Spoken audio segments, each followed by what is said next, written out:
What's up, friends? We have reached episode 3 of Hot Blooded, the podcast where I, Kat Jones, talk to musicians about love, rock and roll, and whatever else comes up along the way. As of yesterday, I and likely many of you listening have been in quarantine for exactly 1 month. And if you're like me, you're going a little crazy. I have chosen to channel a lot of my insanity and uncertainty about the world into the creation of this podcast. So if you're listening, I really appreciate you being on board. I also hope you're doing okay and that maybe this podcast is adding a little bit of cheerfulness to your week. In any case, the guest on today's show is the singer, songwriter, and amazing guitar player, Ruth Rundle. Emma is incredibly special to me and many people. She used to play guitar for the post rock band Red Sparrows. She also fronted a band called Marriages. But in recent years, she's been playing solo, either by herself or with a full band behind her. And the solo music that she plays could probably be described in a lot of ways, but a lot of people use the term dark folk because it's emotionally raw and heavy with delicate parts that will truly break your heart into a million pieces in the best way imaginable. But she also often plays alongside metal bands, and no one even bats an eye. And if you want to examine your entire existence as it pertains to the world around you and process every relationship and emotion you've ever had, throwing on an Emma record and just sort of sitting in quiet reflection is probably the best way to do that. Her voice and her poetry and the incredible heaviness of her guitar playing will rip you all the way open and you'll be a better person for it.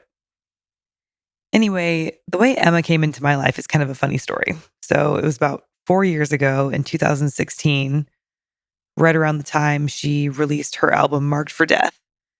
I was living in Portland, Oregon at the time, and she was staying in town for a while. And there was one day when I happened to look at Twitter and she had posted asking if anyone in the Portland area lived in the country and had a place where she could light a fire for a project. And my friend Liesel, the same one that I mentioned in the Monster Magnet episode, had just moved to a farm just south of town. So I contacted her and asked her if she'd be down to have Emma come light a fire on her property. And unsurprisingly, she was like, of course. So long story short, that weekend, Emma and her friend drove out to meet us on this random Oregon farm. And when she arrived, she pulled out this weird stuffed goat that she had found on the street. And she said that she wanted to light it on fire and film it for a video. And I'm not sure if she ever ended up using the footage for anything, but I do know that we had a hell of a good time drinking beers, barbecuing, and watching this unexplained stuffed goat burn in this huge fire until it was nothing but a pile of springs and screws on the ground. And I will never forget that. Anyway, fast forward a few years, she's living in Kentucky now with her now husband, Evan Patterson, who is the front man for both Young Widows and Jayle. And the two of them have an incredible creative relationship. They recorded a split record before they even got together called The Time Between Us, which she'll tell you the story about shortly. And they often play in each other's bands, and they have spent months, maybe even years of their lives at this point on tour together. I wanted to talk to Emma about the story of how the two of them met, but also how they navigate a marriage and creative relationship when they're either together constantly or entire continents apart from one another. She's an incredible human being, and I hope you enjoy.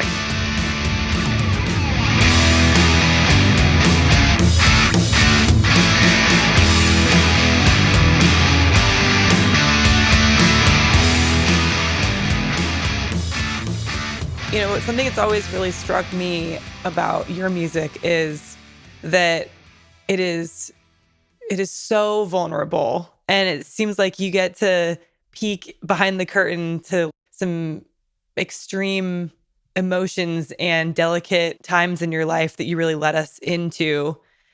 What is it like for you performing songs like that are so vulnerable and so sometimes painful? It can be difficult. It can be different ways. I think that it can be cathartic, but it can also be like a very grinding experience. It can really wear on you psychologically and physically, like vocally, it can wear on me. Um, and I feel like it's different with the band. There's like a little bit more of the, like, we can rock out a little more, and that kind of shields me a little bit from my own personal vulnerability as an artist, like in expressing those moments, whereas doing it solo like I did on this last tour, I personally connect a lot more with the emotion, and the experience and stories of the songs, which is what is at the heart of the music, and why I do still value doing that, and think it's important to uh, take opportunities to do solo tours like that.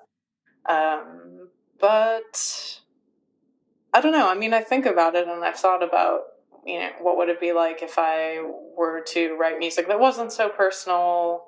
Um, would there be a way to separate myself from it a little more and make it, easier in a way, tell a story that isn't so directly related to, like an anecdotal situation? But I don't think that's my genre, I guess. Like, Mm-hmm. I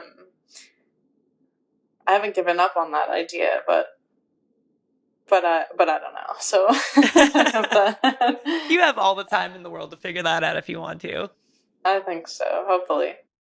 So between your last record on Dark Horses and the one before it, Marked for Death, there's two completely different feelings there. And I know that you had more of the full band on Dark Horses, and Marked for Death was more acoustic and you playing solo. Is that correct? Am I screwing that up? Or No.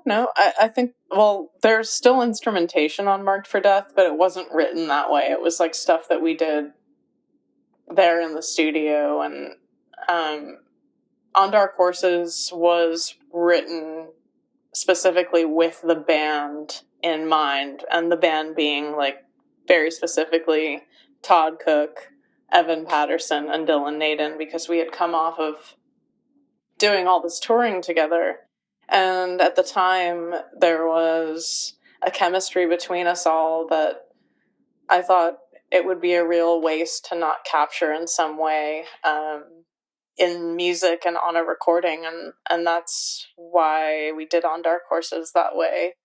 and then thematically between the two of them, where were you emotionally compared to the creation of the more delicate solo-esque record that was Marked for Death?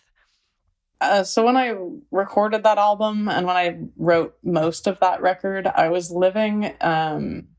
So I'm on a label called Sargent House, for anyone who doesn't know, and I've been working with Kathy, who does management and owns and runs the label, for 10 years. I met her through Red Sparrows and have worked with her since then, and will probably work with her forever. She's like family to me.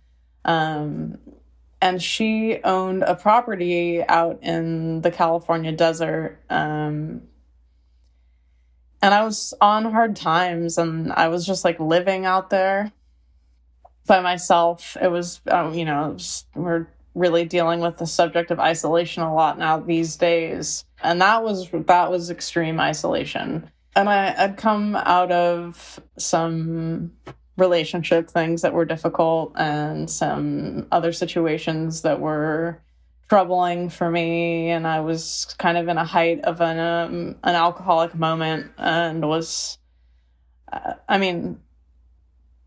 was mentally like suffering quite a bit and in extreme isolation, and that's how that record was written and then recorded out there in that place. It was called The Farm. There was nothing like farm like about it, because nothing was growing. It was like very what's the word I'm looking for? not a romantic desert landscape. If I'm imagining people are seeing like this beautiful Airbnb Joshua Tree kind of situation, which is not at all what it was like. But I think that there's a desperation, and I was very vulnerable. I mean, I was really very thin. I've also recently kind of coming to terms with what a horrible eating disorder I had at that time too. So Really? struggling with alcoholism, struggling with an eating disorder, out there in the middle of nowhere, spiraling in all of these different ways. And that really comes across, I think, in that record. And then with On Dark Horses, it was like, you fast forward a few years, and I was coming away from touring with Deaf Heaven. And I went straight from the tour with Deaf Heaven, literally like didn't go home, got into the van with Jayle. Like, so Evan and I, this is the story, is there was going to be, Kathy was like, let's do this split release. New band on the label, Jayle. It's Evan Patterson from Young Widows. Okay, I love Young Widows. I love Evan. You guys are each going to have a side. And why don't you go to Europe together and they'll just be your band? And I was like, okay, that sounds wild. Now I would like never consider doing something so intensely insane, like playing music with complete strangers on a tour as your band. And so I was like, you know what? This is happening so close to the end of this Deaf Heaven tour. Let me just like meet you in Denver, because that's where Dylan, my drummer, lives. I'll just ride back with him there, and I'll just get in your van, and I'll sell your merch at shows until we go to Europe. And that's how it all happened. And from that moment on, I was just like with these people nonstop, and we formed this super tight homie bond of this motley crew of musicians just rambling around life together. Fast forward another year, like we made the record. And somewhere along the way, you and Evan, aka Jayle, fell in love. This is true, yes. How did that happen? Okay, well, so I'll delve into the backstory a little. I don't know if I've ever told you the story that I was in a band called Red Sparrows, a post-rock band, and I played on the last studio album, called The Fear is Excruciating. And I did the last 2 years of touring with that band. I replaced a guitarist called Josh Graham. Really enjoyed playing his guitar parts and writing on that last record. And the very first tour that we did was with Russian Circles and Young Widows. And we toured to play a festival in Austin called Fun Fun Fun Fest. And I think this is 11 years ago, or 10 or 11 years ago. And that was my introduction to Evan and Young Widows. And my first like real strong memory of Evan is we played the launch pad in New Mexico. If you're a touring musician, you definitely know what I'm talking about. I had one of the weirdest nights of my entire life there. What were you doing there? I was on tour with a band called Drunk Dad in 2014, and they played there and did one of the like go on stage and ask the crowd if anybody has a floor we can sleep on. And some weird people were like, you can come sleep at our house. And it ended up being like all the way out on the outskirts of town, like very far from everything, so far that taxis wouldn't go there. Oh, no. And we went in and it was like a party situation with like a dude on a mattress in the middle of the floor, and the bathroom door was off its hinges, and I flushed the toilet, and I swear to you, cockroaches came swirling around in the toilet. Oh, no. I ended up sleeping in the van outside. Anyway, so Launchpad, real weird. Do you think that those people might be listening now? I have no idea, but if they are, I thank them, because I will never ever forget their accommodations, and it was very generous of them to let us stay with them. But man, it was a very weird day. I mean, okay, so that is such a great story and such a core part of touring. It's important to hear and know that I've actually thought, we always are thankful for anyone that will let us stay. I've thought about writing a little tiny like zine about, if you are going to host a band, here are the basic things, but yeah.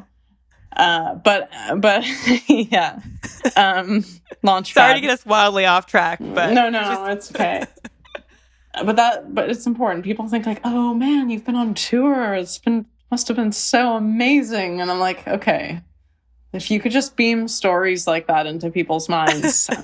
Yeah. So I don't know. Evan and I just really hit it off right off the bat. And I have to say, at the time, we were both really into drinking whiskey. And I mean, we just made friends. It was just right off the bat. I was charmed. I wasn't single, but I can't say I didn't have any thoughts. I have this really specific memory, and I feel like it's okay to say this because we're married. Yeah. But we were on tour, and there was one night where we all slept in the same hotel. And I remember like Greg and I don't know, we like knocked on the Young Widow's door, and like Evan answered the door, and he like wasn't wearing a shirt. And I thought I was going to faint. I was like, oh my God.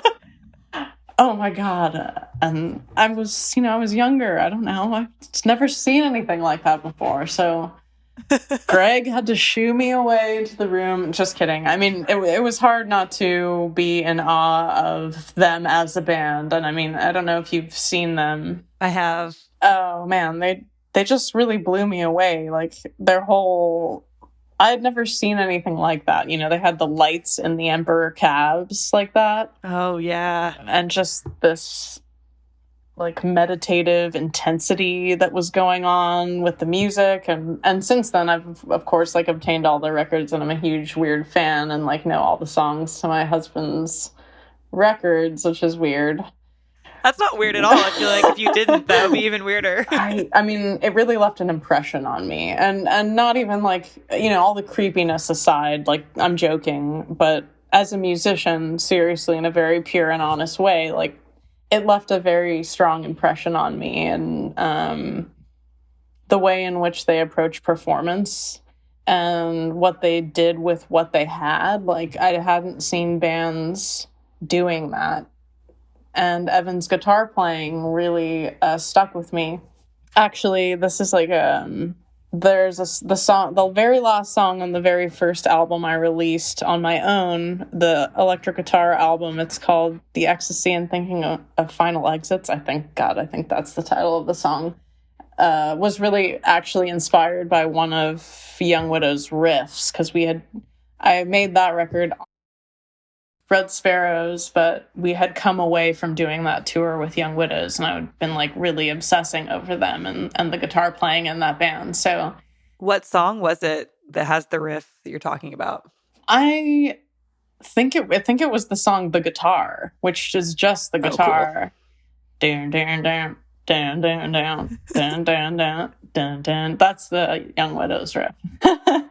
It's so simple. I love it. So simple and so powerful. And that was, yeah, I don't know. It was one of those things it never left me. And that was 10 years ago. So when Evan and I reconnected later on through Kathy with this idea of the split, we started talking on the phone again and talking about doing this tour in Europe together. And the concept was that they were going to be the opening band. Jayle would open, and then the members of Jayle would serve as my backing band for my set. And so that's kind of what we did. Yeah, it was it's been a wild ride. And here we are 3 years later. So where in there...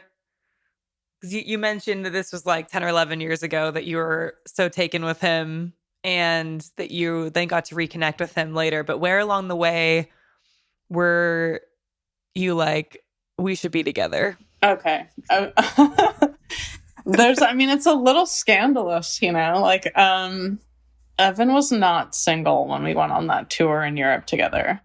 So I came to Louisville from the Deaf Heaven tour. Like I said, I got in their van.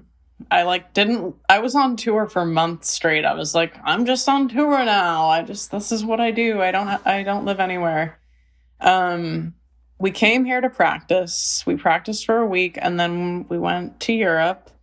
We decided to bring Dylan, my drummer, from the other version of the band, which was the version with Chuck and Neil, who from Planes Mistaken for Stars / Woven Hand. They had been They had been the band that I toured with Deaf Heaven.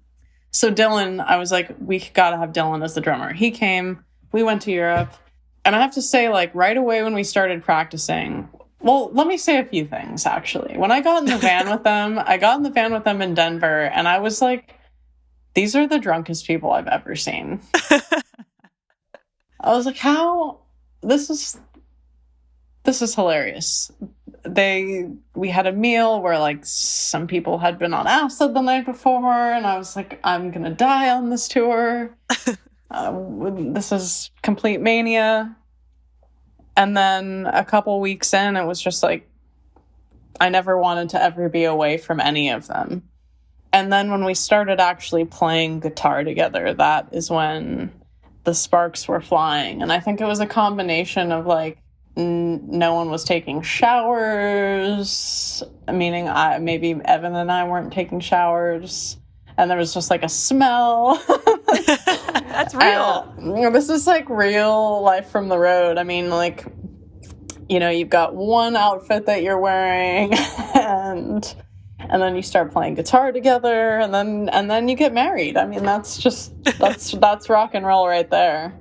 And that's kind of what happened. I mean, it happened within a few weeks of us being together every single day and reconnecting and spending all that time in the van, sitting in the back seat, talking about the music that we love and just bonding as friends. And there's a special, I think, bond that happens between people when you spend that much time with them and on tour. And then when you add the layer of, like, guitaring together, it was so easy to fall for him in that circumstance, you know?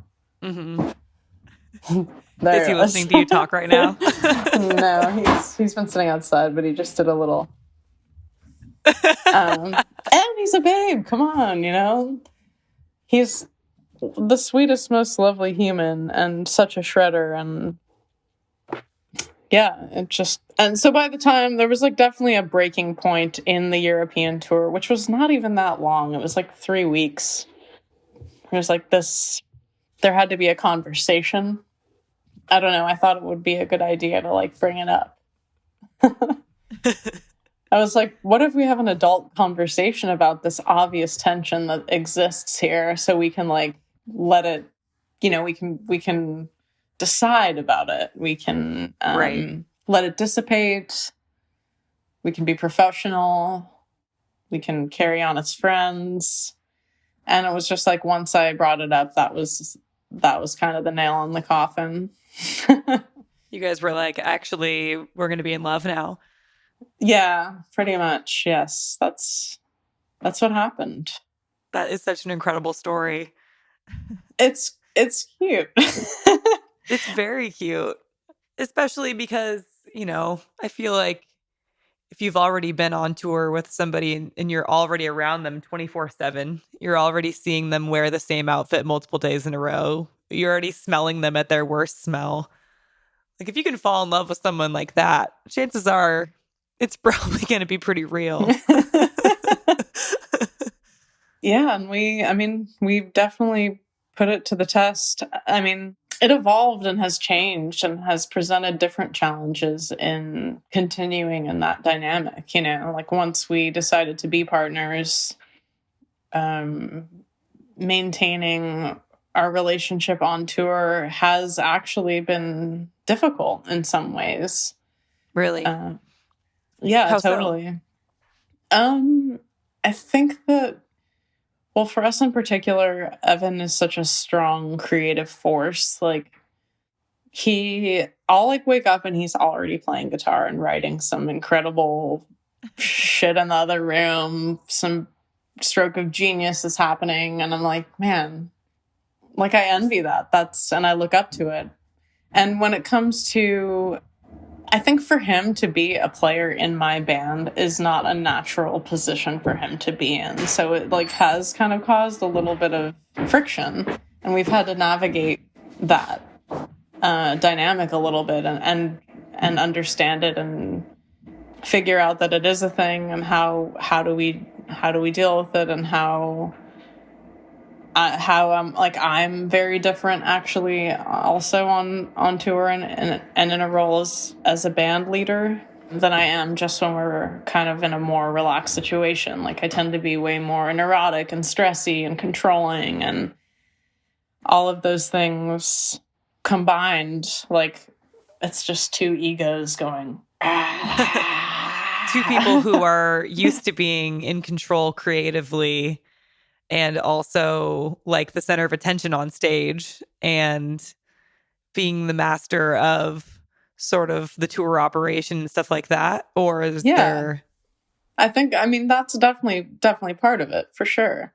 And there was a whole nother added element of, like, the first maybe 2 years of this, we were doing it like both in the States and in Europe, where Jayle was opening. So Todd and Evan were playing double duty. They were playing 2 sets every night. And that was exhausting for them, you know. That's a lot. It's a lot.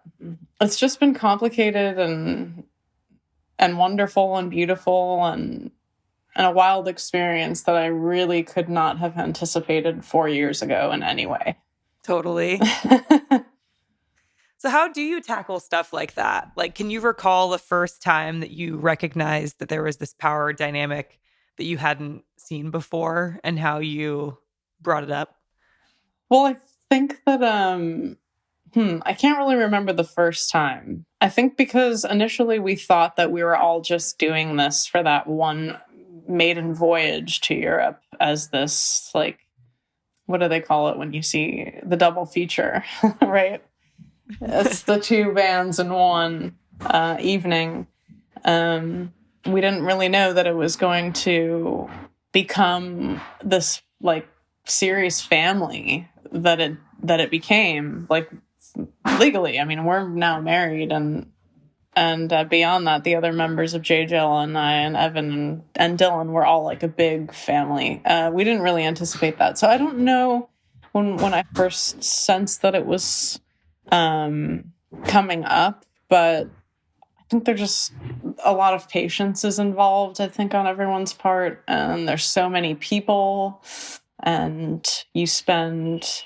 A lot of this also has to do with how extreme we were doing things. I mean, we did a tour 2 years ago where we did like a 6-week US tour, and then we went from that directly into a European tour, and we were all on tour together for almost 3 months straight. And that's a lot to ask of anybody. Like, my sister and I did a tour together, and after a few weeks, we were both out on... I was out on the side of the car going, oh my God, you know what I mean? Like, I just can't imagine what it's like to be... I just feel so fortunate to be with people that I love so much. But for me personally, like, I think for us and for specifically for Evan and I and our relationship moving forward, I think we've talked about it, that we probably will not tour together a lot in the future. After doing it for 3 years so solidly, that we will probably prioritize our relationship and put the music relationship on the back burner and let that be something that we can enjoy at home or for fun. Because when like commerce and our careers and our livelihood depends on it, and then we're both so embroiled in it, it's just too much. That makes sense. Yeah. So does that mean that you have a different backing band now that isn't the Jayle people? It's undetermined. Like, I'm not sure really what I'm going to be doing. Like, the music that I've been writing for my next record is largely like centered around classical guitar. Oh, cool. It's like way more guitar focused, and there's not a lot of instrumentation on it. I'm saying that now, but then, like, it could become a metal record in a month. I have no idea. So if you are spending a lot more time apart now because you're still touring all the time, I mean, you tour more than like most people that I know. And if you guys are not doing tours together anymore, how do you tackle miscommunications, when you're not around each other and you are having to navigate like distance and also time zones and stuff like that? That's a very real character in our relationship. That's a very real person that lives in our relationship, is the miscommunication, and everything that you just mentioned is a part of that. And yeah, like, I've been gone a lot, and actually in the last year Evan has also toured separately from me, and I've toured separately from him, and I've been away. Like, I was in Wales writing, and so we do go to couples therapy when we need to. There's a therapist that we see, a woman here that we trust and is really awesome. And I highly endorse therapy if you can find it and afford it. And there's definitely people that do it on sliding scale. It's the best. It's the best thing in the world. It just helps so much. It helps to have somebody just be mediating a conversation and help put things into perspective. So that is a tool that we use and rely on. We can always like default to, and if there is a misunderstanding, which is something that happens so frequently, like texting is your enemy when it comes to love. Totally. Like, it just is. It can be with your good friends, with your partner, whoever. Like, there's so much that gets lost in a text message. Don't get me wrong, like, I love to text, and it's an easy way to keep in touch, but the nuances that are involved in a real relationship just get so easily lost in it. And especially if somebody's like, it's 9:00 here and someone's been at the bar and it's like 8:00 there and I'm having a coffee. It's like, what the fuck? You're in a totally different state of mind and you just have no idea what the other person is talking about. Yeah. And it's, or how to interpret the tone of what someone's saying. Yeah, totally. And so there's a lot of, we have a few like kind of ideas. They're not necessarily rules, but concepts that I find are very helpful for our relationship when it comes to dealing with anything heavy, or we just like put a pin in it and try to keep our connection going and keep our connection light and loving, and talk to each other about our day-to-day lives in a loving way. And if there are major issues that need to be discussed, we try to not do that in a text message or even in a FaceTime call. That's like when we're able to utilize more tools, like be in person and be able to access like a therapy situation or be in person with one another, because it's just so hard. And especially for me, like when I'm on tour, and on this last tour and I was sober, it was like we did have a fight on the road and it really derailed me for a couple days. And I'm like, man, this isn't helping you, this isn't helping me. And it all comes down to just how easy it is to have a miscommunication when you're away from someone for so long. And so I do think the best advice, or like our best technique, is keep it light, keep it loving. Those are like the go-to things. And when there are real issues, like, it's just like that, that idea about like if you're gonna write someone a letter, write someone an email, you like can write it all down, put it all in a form that you can bring it up later, use it as like bullet points or something you want to talk about, something you can process and edit.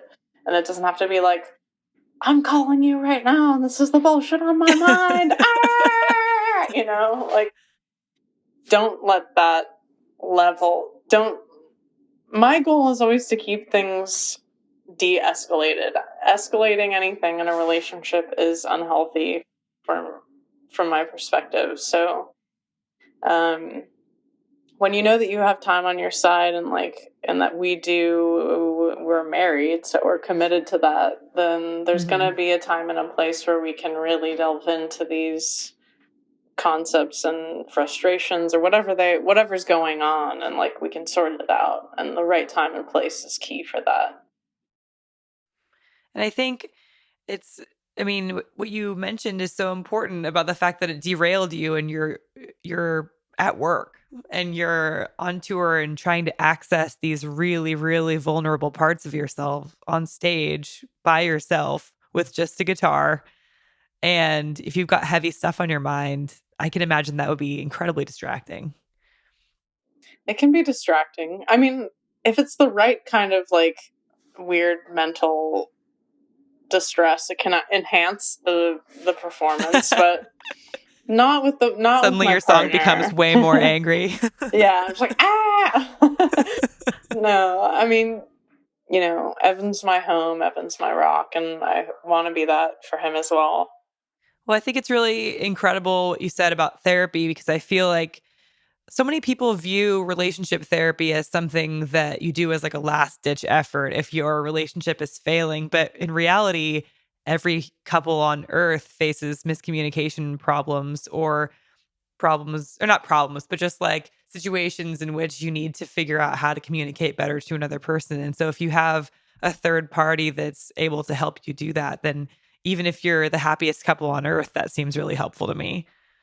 It's incredibly helpful. It rules. It rules so hard. I recommend it to people in the extreme, endorsement, all the way. If if you can find somebody that you can afford and you can do it and you can trust and you it's just, we sometimes go to our therapist and she just puts things into perspective, and we're both like, oh man, I was being a dumbass. Hey, I great. This is totally, it just helps. I don't know. It's so complicated, humans and relationships and how we're designed. It's we need each other, but we aren't designed to really get along at the same time. I don't know. It's impossible to get out exactly the words that are in your mind.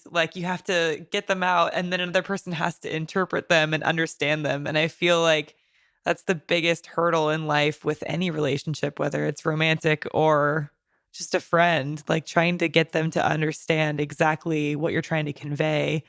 And then if you add intense emotions to that, or distance, or anger, or jealousy, or any of the million things that come up, then sometimes it takes a third party to be like, I think what you mean is this. Yeah, and it's wildly helpful when that does happen and it comes out right. So how does Evan inspire you artistically? He just is tapped into something that I wish that I could say. I mean, I don't know. Sometimes, like I said earlier, it almost has, and it does at points in our relationship when I've been particularly in a bad place, almost conjures a resentment, because he is so touched by the muse. The man literally creates all day long. Incredible. I know. I'm I'll wake up and I'll go. He wakes up before me 99% of the time, and I'll look outside, and he's suddenly, for instance, the last 2 weeks, he started drawing again out of nowhere, and he's just doing these incredible little illustrations. And I'm looking out the window, and he's out there in this placid setting, just drawing silently for hours. And I'm like, dude, I love you, and I'm also super jealous. Or he'll be playing some beautiful, inspired, unique riff that's just only Evan. It comes from him, from this well of creativity that he just never seems to dry up. So he inspires me in his attitude as well. I think I really need to take some, I respect him, but I need to kind of take a hint. He's got a very relaxed attitude in a lot of ways. He kind of lets things roll off of him, and I think I tend to be more of a really neurotic and all over the place and stressed out person. And it doesn't seem like things get to him in that way. And just his ability to recenter in his creative zone and not put too much weight on it is inspiring.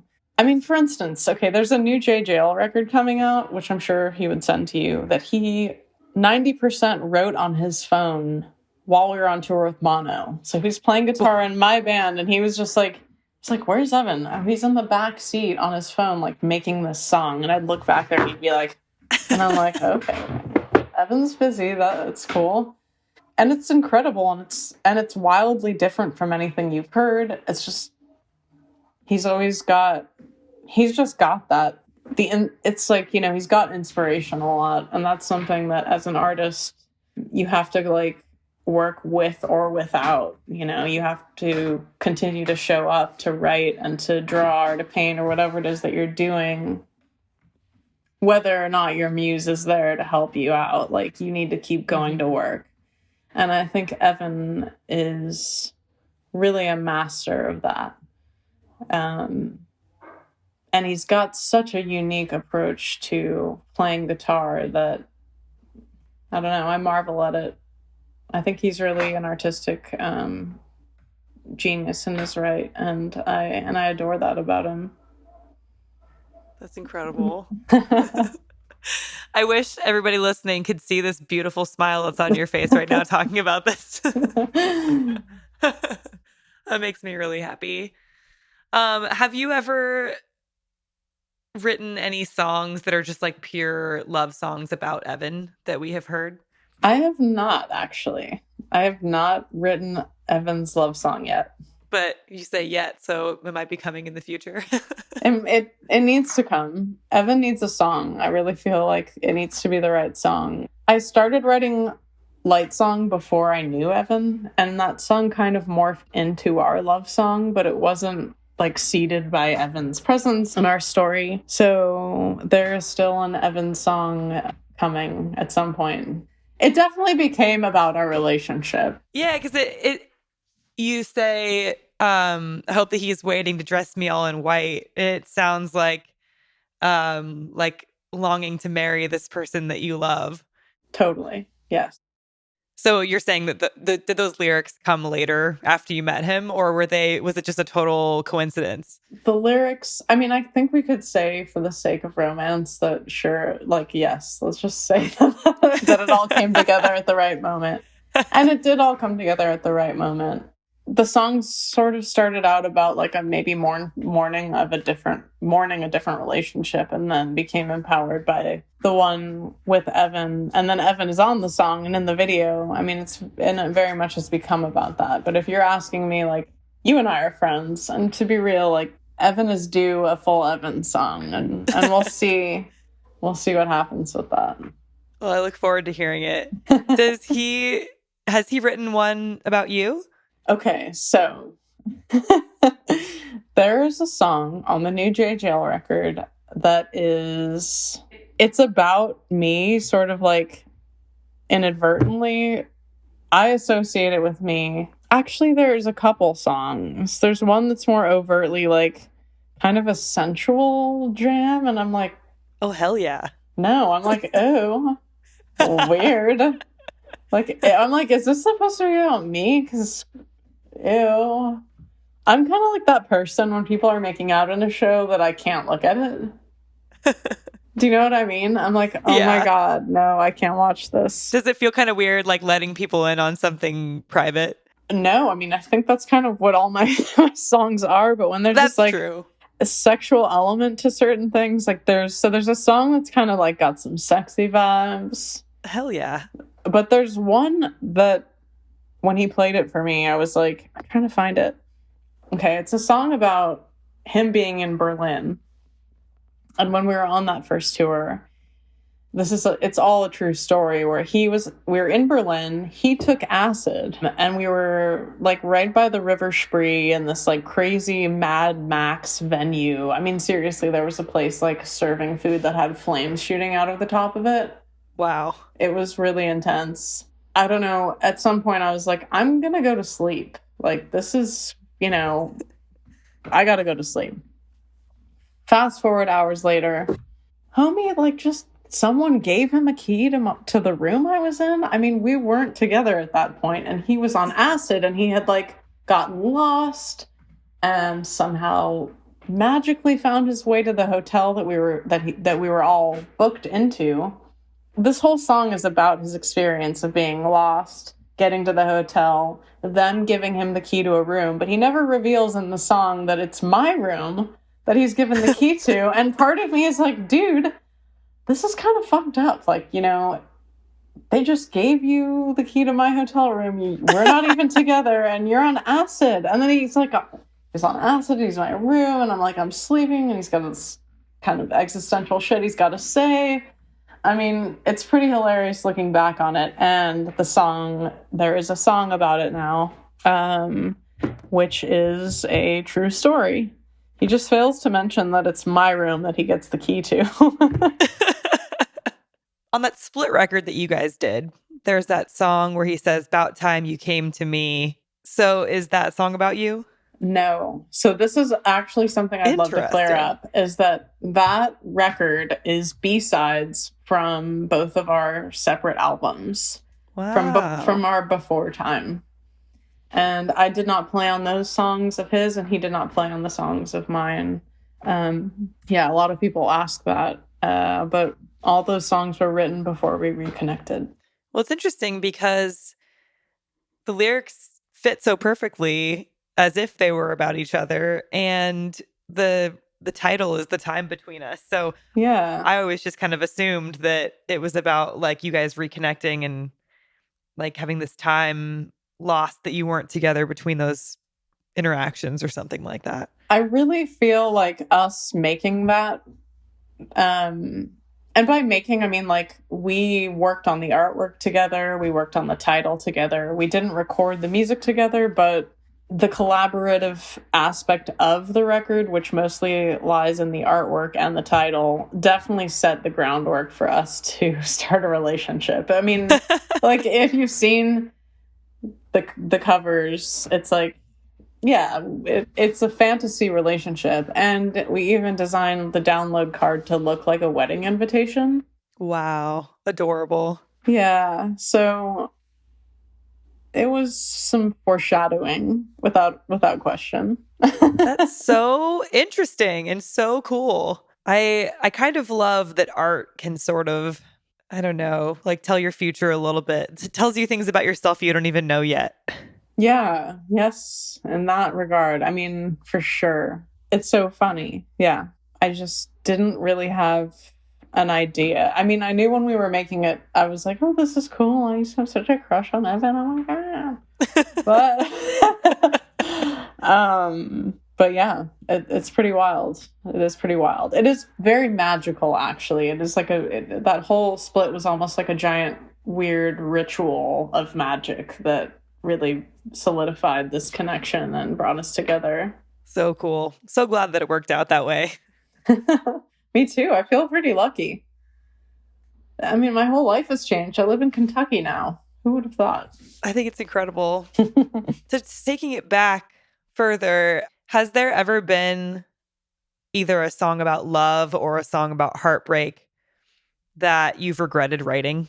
Like once it's out in the world? I think that, yeah, there is one song, but I don't want to talk about it. Okay, you don't have to. I feel like, yeah, there's one song that's been, I don't know, I just feel like up until the last record I wrote very openly about the most traumatic things that happen in my life, and I think that's because maybe I wasn't very successful, and I didn't have to, like, I wasn't asked too much about it. I didn't have to relive it a whole lot, and now that's happened more and more, and it's undeniable that I've faced these things more consistently, and going forward will be more selective about what content I choose to include, because, you know, very much like I said about the split record with Jayle, it's like what you do on a record and in a live performance is almost like a magic ritual, and you're like invoking something over and over again. So right. the song's about those people. If it's something that was traumatic or heartbreaking or like abusive or whatever, like you're bringing that up over and over again. And that's always going to have its hook in you. For me, anyway. It's hard to let go of it if you're reliving that every night. Yeah, and for me, like, especially if there's some element, like, shame is a big thing, and some of the things with the relationship stuff that, you know, there's been some infidelity in the past and some bizarre situations that I'm not super proud of, but I've written music about it. Right. You know, it's like the complete opposite of a jingle that you'd want to wake up and sing. So I don't know. I will be more like considerate of my well-being in the future when it comes to the subject matter, when it comes to relationship subject matter. That makes sense. I remember a few years ago, I read some interview that you did, I think right before you went to Europe. I think it might have been around the same time as the split, when you said that it's not good for you to be singing those old songs from Marked for Death every single night. And so that you were looking forward to moving on so that you didn't have to do that anymore. Do you still feel that way about those songs? I feel that way about the songs. Yeah, I guess so. Yeah. I yes, that record is, yeah, because by the time that On Dark Horses came, like, I had already started intentionally writing certain lines that were empowering for me to sing every night, even though those songs are still like very personal and about some more sensitive subject matter, but I specifically wrote in some lines to say that would like help me feel not just like left at the end of this trauma and failure. Mm-hmm. So I still feel that way, and I do get worn down by it. And I think that's why, like, that last tour, it's so hard to do and face that stuff sober. It's like, but it's okay. I don't know. I get a lot of messages from people that album has helped them in a lot of ways, and I think that's great. We're just underground artists, right? And think about like My Heroes and Smashing Pumpkins, like playing songs over and over again for like 30 years. That sounds like a nightmare to me. Like, there are some artists that have my complete trust, like Patrick Walker of 40 Watt Sun. Patrick Walker could make any record and I will go see him play it, whatever it is, no matter what. Mm-hmm. PJ Harvey can make any album and I will go see PJ Harvey play. Like, PJ Harvey has done an amazing job of evolving as an artist. Like, her subject matter has completely changed from actually singing very specifically about love a lot in her early career to singing largely about political situations now, and being more potent than ever and effective in a totally different way, but still impactful emotionally. And I think it's hard when being an artist and loving artists, like, I love early Tori Amos records, or it's just like you can tell she's a mess and all this stuff. Mm. And I'm like, but I wouldn't want that person to still be like that. Like, you want them to be able to be free and grow and change. And like the way PJ Harvey has done such a great job with that, I have a lot of respect for that anyway. You know, it's interesting that you bring up PJ Harvey, because I feel like those things we're talking about like the raw relationship feelings frozen in time.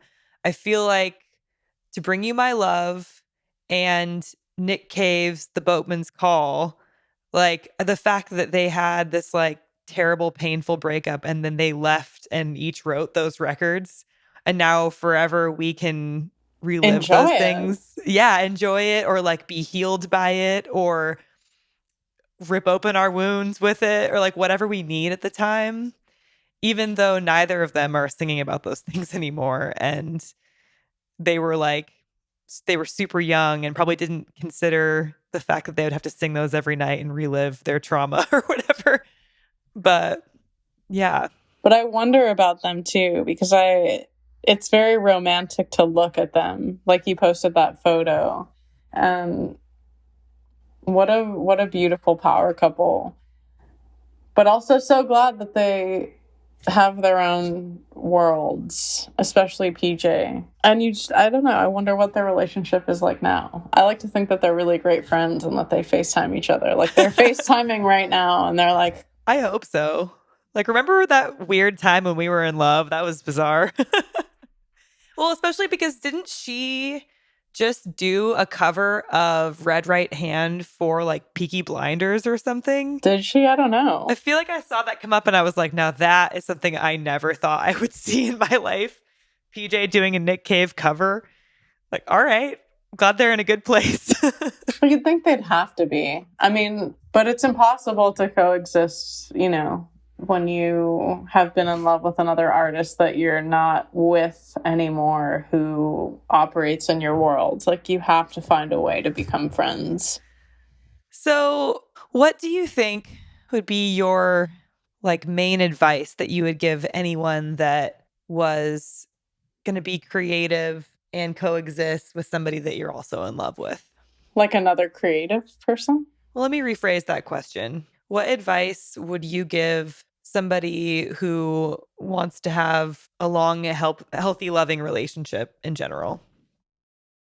I don't think I give good advice. But like I said, I think the thing that like my therapist told me about keeping things light and loving when possible, when a resolution isn't easy to get to, and that's one thing I've learned in getting older in my life and through the relationships that I've been through is that, you know, if there are hard times and things can clash and things can just not gel and there can be a million different colors of weirdness between two people. Just keep it loving and keep it real when the time is right and when there is the right space and moment to get into the things and dig through them and work deeper into that. But just because something hits right away and like maybe something's triggered doesn't mean that that's the right time to actually talk about what's going on. It can mean take that time to check in with yourself, especially if you're on tour, you have distance between you, to think about it, write about it to yourself, and bring it up again when there's a healthy environment to do that in. That would be my main advice.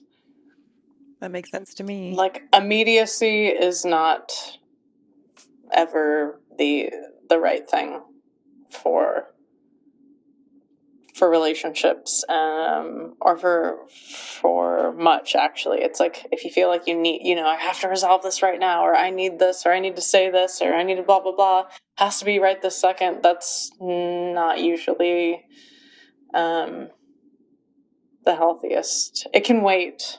Can wait a couple hours, can wait a couple minutes, can wait a couple days. I don't know.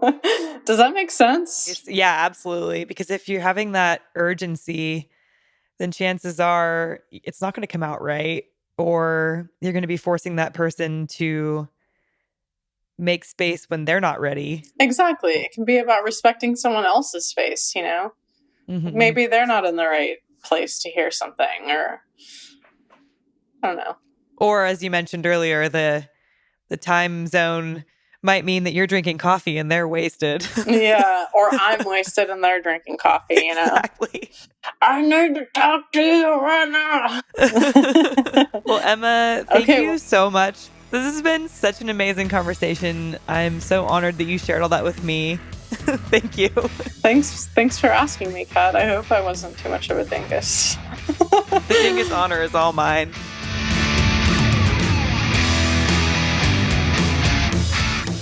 This episode of Hot Blooded was hosted, written, and produced by me, Kat Jones. It was edited by Evan Dulaney, and the theme song was written and composed by Jordan Olds. The logo was drawn by Corey Largent, who goes by Insane Clam Pasta on Instagram, and additional graphics were made by Jonathan Amaya.